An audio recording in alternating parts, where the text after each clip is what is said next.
Sur le plateau de TPMP People samedi 18 mars 2023, l'ambiance était aux confidences.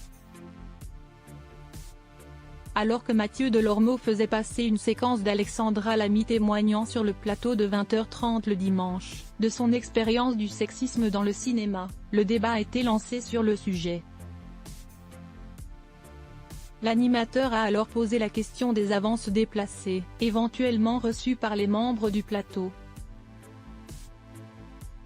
Il a entamé un tour de table, pour recueillir les témoignages de ses chroniqueurs.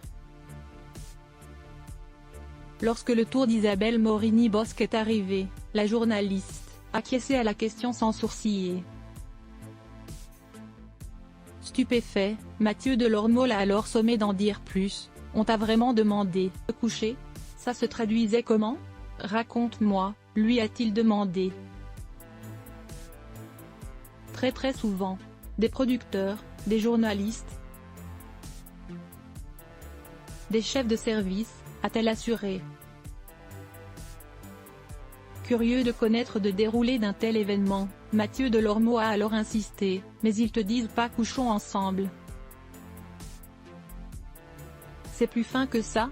Comment c'est proposé? On dit pas couche avec moi, s'est-il interrogé. Et Isabelle Morini-Bosc de confirmer, c'est effectivement un déjeuner, puis après c'est plus si affinité. La journaliste de 66 ans s'est alors souvenue d'un épisode, parmi tant d'autres, particulièrement marquant de sexisme.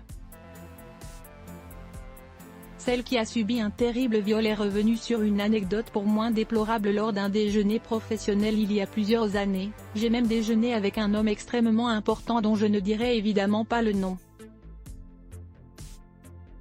Et quand je suis sortie il m'a dit, bah où tu vas? J'ai dit je rentre à VSD. Et il m'a dit ah mais moi j'avais prévu autre chose, et il me montre l'hôtel à côté.